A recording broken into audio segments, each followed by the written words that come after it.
Hey there, I am JB and welcome at some more Roadcraft. In today's episode we're going to do a very dangerous job because right here in the front of me there are a couple of dangerous hazardous canisters and we are going to remove them very carefully because then we can receive a bonus reward. And I think this is only just the beginning because we have found in another episode a couple more of them out there in the swampy area, which I'll guess at some point it will pop up. But I have also got another surprise for you. I found another toy and I found it via the map of the mine. Let me just show you real quick. So right out here near this village there is like a minecart track going all the way down here to the hills, and right here at the hills we have found this map onto the wall. Let me just go into photo mode so you can see it a lot better. It's this map, and then I was like, you know, maybe there will be something, right? And these tunnels do not show the distance of whatever it be, but look up the size of the cart and maybe the size of the rails, you would think it's somewhere behind here, which the meaning is like it could be right out here, right? But we have found something further ahead, right down here at the water. There is like a secret cave which someone has been chilling out, and there's not anything else to be found any other than scenery. Then I started to think, well, if this is the map going that way, which we have to look like this, right? The map goes up, makes a small turn, and then continue that way. I was like, well, where is the other tunnel going to?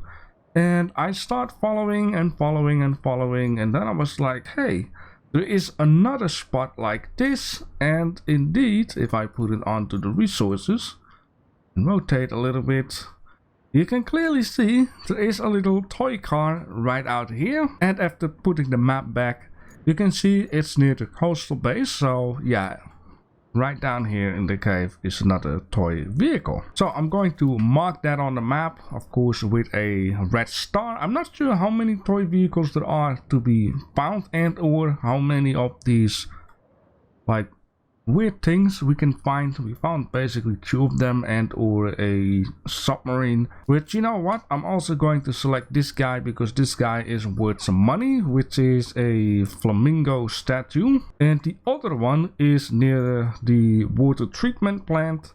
You follow the power line road, it's right out here onto the rock, which is a giant dragonfly. If you have found some more of the fantastic statues or toys, definitely let me know in the comment section. And for the ones who have missed it, there is actually a road train right out here near the concrete slab factory. It is time to do something with the dangerous hazardous canisters, and I think I know the reason why the other 2 canisters have been, well, damaged. I think I touched the train cart by accident while I was working, removing all of these stuff and things onto the track and repair the track. It's okay. Just so you know, be careful if you're gonna work in this area. Do not touch that train cart there. Well, actually, I wanted to say I'm not sure if these guys in here will be damaged if I move this train cart. So I'm going to do that very carefully just for you guys. So if you are going to play this map, you know what you can do and what you cannot do. So I'm going to risk the bonus for you guys. Do a little bit of science, right? So what I mean by that is I'm going to move this guy right up front. I'm going to change the hook it up. And you know what, I'm going to give it a little bit more rope so I don't bump the train cart up in the air as I go backwards, even though I think my vehicle will. I'm just going to do it very carefully as possible, just like this, and it seems like it does not damage it. You know, I'm thinking if this goes this well, why shouldn't I bring this train cart back once I empty it out and put the other gas canisters in here too? Maybe. The reason why I say maybe is because, well, if this train cart is empty, they might move around when I push and pull it, right? Right now, they seem to be stuck in here, so I think I need to leave the big boys in there. So now I'm gonna try and see if I can carefully get these things out of here, like absolutely super duper careful. And let's just do it like that, a little bit more. Okay, here we go. Very super duper careful. You don't want it to bump to anything. Maybe a little quicker like that, so it doesn't hit the side. I mean, it's not scary, but I don't want it to damage even more because I already have 2 damaged. Okay, now let's just move it down carefully and then pull it back like that. I don't want it to hit the boom. I push it down very careful. I don't want you to be a yo-yo. Touchy by touchy. Okay, now drop it. Don't do anything crazy. Strap it. Okay, that one is 100% safe. Okay, drop it, strap it. Ooh, strap. Oh man, that thing is wanting to party. Okay, so we got 2 out of 4 for now. And all we have to do is drive it over there. Unstrap. Right, you really want me to put these guys down, huh? Yeah, that's perfect. Alright, I got both of these machines ready. Let's see if we can do this. Oh, there are train wheels on top of them. Wow, that's really bad. In this case, I have to be super duper careful. Now, I cannot move this guy forward a little more. I could try to back it up. Like that. There we go. Now we have maxed it out. Okay, now I should be able to do that. Now here's my thing. It almost looks like that the wagon wheel is resting onto the canister, or at least on one of them. So I'm going to remove these as first. Yeah, it already damaged it. Holy moly. Okay, it stays with the 33%. I mean, if it's 0, it just explodes, right? That is the whole idea, or it just leaks hazardous gas. In this case, we're still safe. Did I mean, I think we should get 100% reward if we don't hit 0, right? As long as it doesn't leak out. Okay, let me see, which one would be the best to do,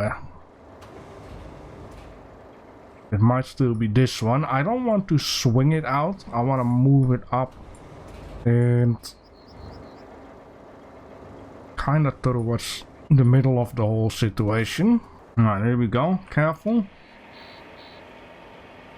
Okay, careful.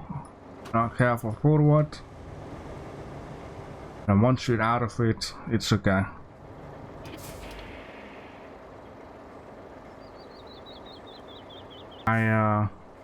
I wonder what just happened there. I think I pressed the button by accident to drop it onto the ground. Well, anyways, it cannot go more wrong than this. And yeah, the funniest thing is it still wants us to deliver the object, so we're just gonna do it. Ah man, I feel so freaking dumb.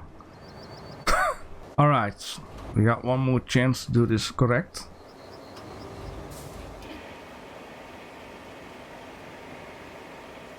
As long as this one stays at 66%, I'm happy. I think what I wanted to do was to pull the rope back.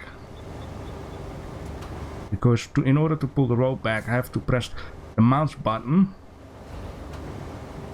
And then press R, but I pressed the wrong mouse button. Obvious. Okay. Ooh. It hit it, but slightly no damage. Okay. Don't pull the wrong mouse button this time. There we go. And I almost ruined it again.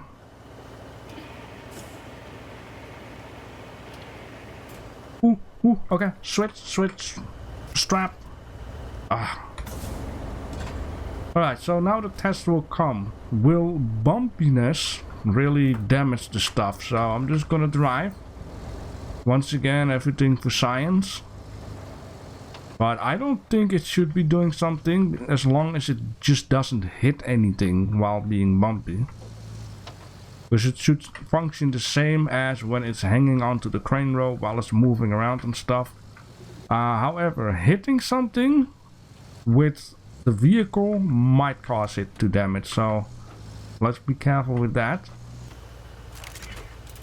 Ah, there you go. We don't have to unload that part. Alright, so plan a route for delivering steel beams, bring the equipment to the concrete plant, and then we have a buttload of extra things, which is this one, and that needs to be here, so I'll guess that will be our next objective. Transport wood and machinery, which we're going to transport stuff to the village. Oh, huh? In this case it's clear. We're first going to do the generator. Alright, I was wondering how we are going to do this, because it's all the way out here and there's not really much space, and I'm not sure if we can move a lot of stuff and things. No, well, these guys out here cannot be moved. Now I am wondering if we can move these boxes over there. Then if so, I might have an idea what we could be doing. Ah man, they don't have an anchor point, but that doesn't mean they cannot be moved, right? Oh, they're static objects. Okay, I'm going to do the same thing. Press 7, back it off. There we go. We maxed it out. Ay, that distance is crazy. Nah. Oh, that's... Oh. No, we don't want to do that. I thought it was like a loose object, but it's not. Yeah, there is no way I can reach it from here. Okay, let me see. I don't want to go down there. I want to go down here more, then turn around and see if I can drive on the river bed. That is what it's called. Yeah, the only downside is the anchors are super duper low. It's good for muddy areas. It's not good if it also includes rocks, because then the whole crane will sink in. Yeah, something like this will do. Okay, now before I do anything with this guy, I'm gonna pick up the other crane, the rusty version of it, and put it upstairs, because what if I don't put it far enough? I'm going to need to drive down again, move it, you know, and so on and so forth. Alright, I brought the old rusty one in position right out here, and now I want to see, and then move it that way, I guess. Can't really tell where I'm going with this thing. Ooh, we cannot really go too far. Yeah, that way. No.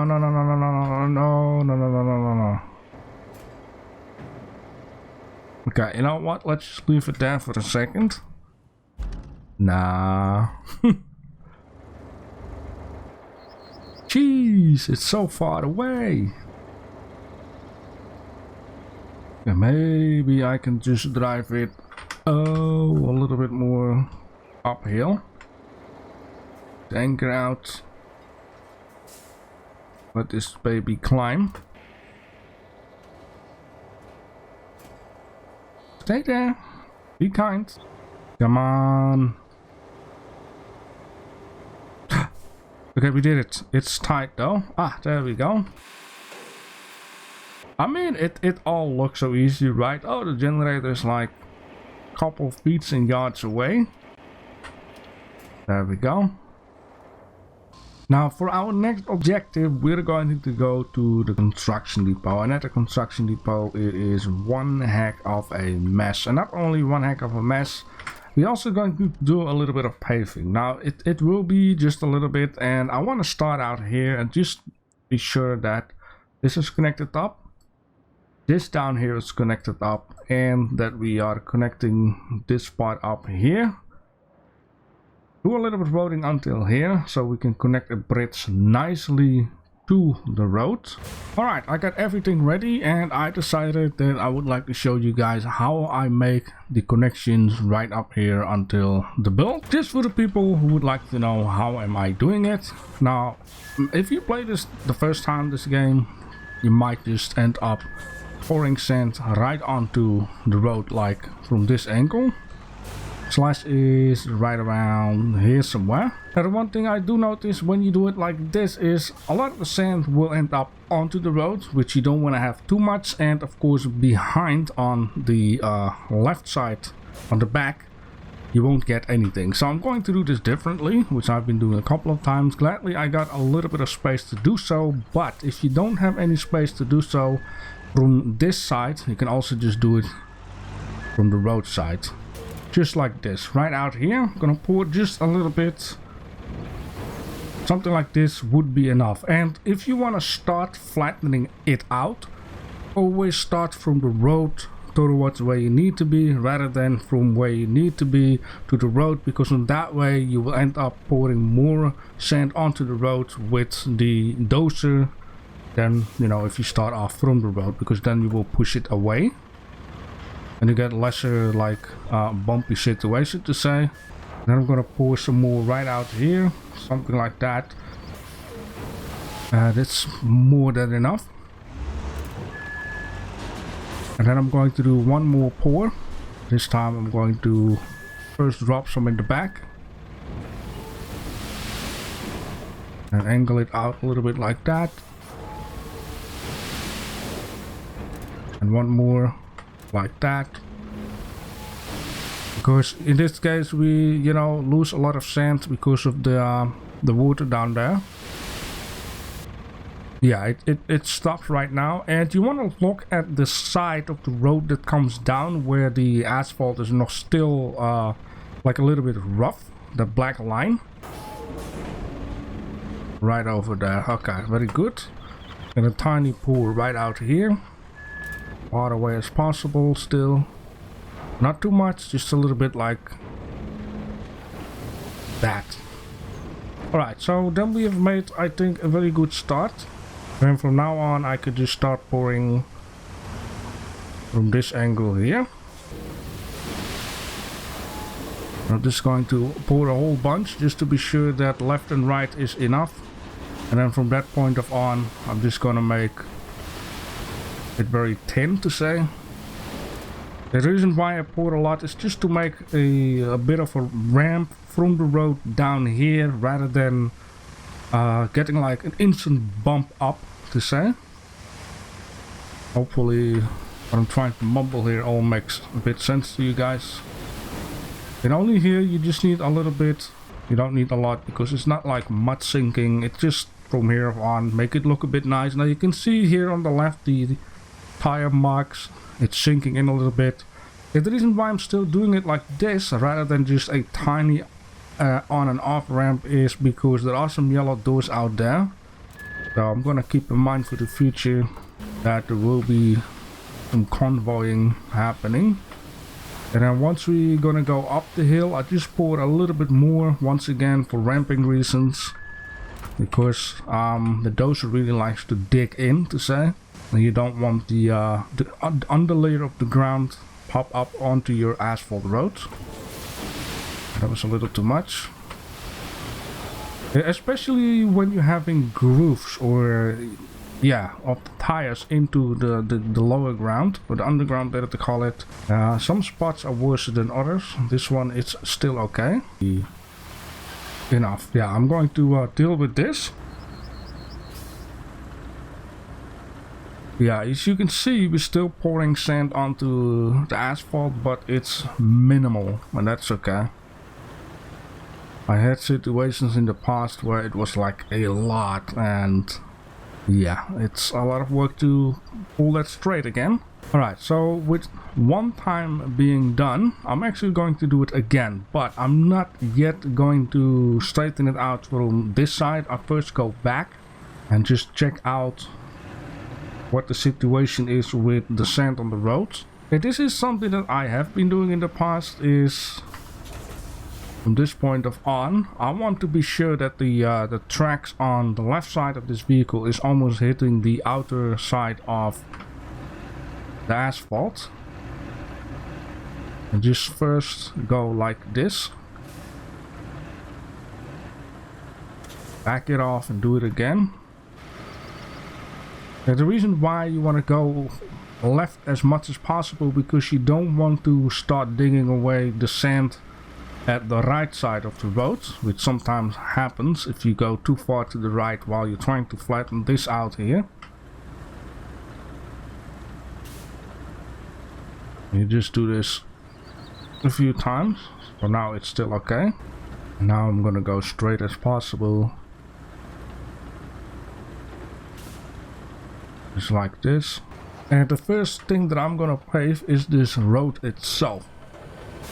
Trying to let the machine adjust the little mistakes or the little bumps as much as possible, because I have seen it has a little bit of a adjustment type of deal. I can already tell it's very wobbly out here, but that's okay.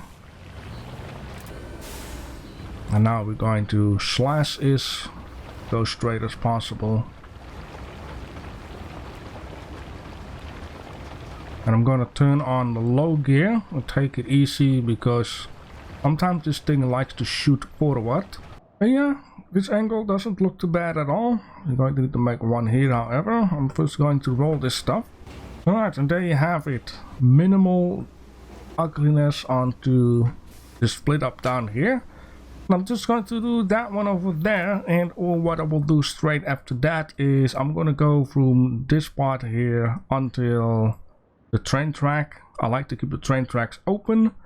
Then I will also do a little bit from here to there, and then we're going to fix up the bridge. And I had to bring the small paver because the other one doesn't fit in here, and I changed a little bit something of the plan what I had before, and I have a very good reason for that. Is if you want to pour down sand where you need to place down the materials for the bridge, the sand will just fall into an invisible void, and yeah, that's not gonna work, so I had to come up with something else. So I decided to pull back the bridge just a tiny bit, and yeah, just pave it with the smaller one toward to the bridge. Now, of course, I'm not sure if I really need a road that goes that way, because looking at things afterwards, as well, this road basically leads up to this area, which you can then go or either here, or you can continue this road somehow, some way towards the central railway station. You can also just go like this, go like that, right? So it's not too big of a deal needing to do something here. Now in the end, it's actually good that I'm doing it like this and not straight up connect the bridge to the road, which would have gone that way, because that means that I'm gonna have a super tight T-split. And if you have a super tight T-split and you have a truck with a very long trailer, you're going to have a very troublesome corner, to say. That sunset is lovely, it looks amazing. Anyways, I got it all fixed up, and now the real test will come. Can this thing pass through with everything on it, and or can it make the corner a little bit okay? Wow. Realistically, no, it doesn't fit underneath, because those signs will no longer be hanging, and or, well, the light would be broken and the exhaust pipe on top will be broken. But yeah, it is what it is. Maybe that's why there is like a road going around, I wanted to say, but then again, it will face other bridges. So I guess the only thing that could really be done, but it's a little bit a shame, unless I'm redoing the pavement, is yeah, need wider bridges. And let's see, we got a buttload of things laying around here. Now, I'm not sure if everything is what it is, right? Bits and pieces need to be elsewhere. Okay, sort out the cargo at the sawmill station, which is this one. And this stuff here needs to be transported with that thing, really? It's actually down here, which is not too bad. Now, the only thing I find a bit bummer is that I need to transport it with something that doesn't have a crane on it, or at least I think. It's this guy, and I indeed don't have that. But, oh yeah, I see. That is just a picture of the crane on top. I mean, it would be nice to have a crane on here, right? Even though if the well, the bed could be like extended a little bit and have like a crane on it. But sure. Let's just load up the stuff and bring it to where it needs to be. And then we're also gonna bring like the mule, I guess. Alright, first part of the delivery. Right. Okay, I'm bamboozled. I thought some of these boxes need to be delivered here, and then one of the other 3 need to deliver it here. Apparently that whole vehicle needed to be delivered.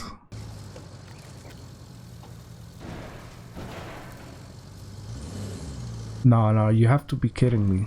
You just have to. Yeah. Oh. Ooh. Got a door here, so sooner or later we might need to be able to make use of that. Alright, we brought some machinery. Yes, it's a new day for me and I'm feeling energized again. So, maybe I should have done this a little earlier, but we're going to do the last thing, and that is clean up all of this stuff right out here. And because there are a lot of goodies that I could actually be using at the steel beam factory, and there are a couple of things that I can sell out here, that's why I have brought an extra truck so we can store some of these goodies in here as well as in here. And or I need to do one more thing, and that is move up this large container right out there. Alright, fantastic. Now if these things are not like maxed out to say, you can just carefully drive it back and forth. Now in this case I should be first driving back, unstrap it, put them on a brake, and then quickly strap them. There we go, as much forward as possible. We got a little bit of room in the back. There's another pipe which could actually be placed on top if I'm not wrong. Maybe I still need to get through the bridge to say, or past the bridge, but I think for the height, if I not go too high, I will be fine. The width, however, I'm not sure if I will be fine. Why am I stuck? What's happening? Well, you just turn. Oh, I think I know what happens here. I'm touching the crane. Oh boy, these guys are heavy. Now, are there any operators that have been driving on like tracked vehicle that can let me know like what does a whole track weigh? What is the weight of a whole track? What my English here? Ah, that's very heavy. Holy moly. In this case, let's see if we can still drive this guy. And after I unstrap it and strap it again, oh boy, it's but I can still drive. It's still okay. It's just we maxed it out. Yeah. I mean, it looks like we should be able to, right? Okay, I'm just gonna focus on the sunroof of the cabin along with the yellow line, or the white line in this case. There we go, and very carefully here. Oh, I lost it. There we go.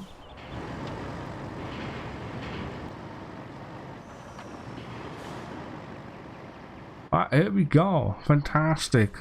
Now let's see how much. That's a nice number. I don't have to mess it out with the crane. Alright, I'll guess this will do. Now we can deliver this truck also to where it needs to be, and we have now cleaned up the cargo, or at least sorted the cargo, which right now it is open. Oh yes, that basically means that now we can deliver this stuff right away, right down here. Yes, thank you for the stuff. I appreciate it. Unstrap. Then we're gonna go in here. Okay, well, look at that. A fine 6,000 bucks. There we go. Open up the shop. This thing is worth 2,500 bucks. Sold to the highest bidder. Alright, cool. So yeah, we now have this thing open, which basically means that we should be able to sell that one thing, which we're going to do, of course, in the next episode. And that is a very mysterious submarine dinky right out here. It's gonna be a lot of fun to get it out of the hole, and I already spoke about how I could be doing that. And get rid of the tree here with a grinder, try to pass the crane out here, lift this thing through the hole, have a vehicle ready out here, then sell it right out here at a construction depot. There's a lot of stuff we can sell. We also got the statues. We got toys, of course. I'm only not sure how much toys there is. I still going to find some more. If you guys have some information, you can let me know. Of course, I could be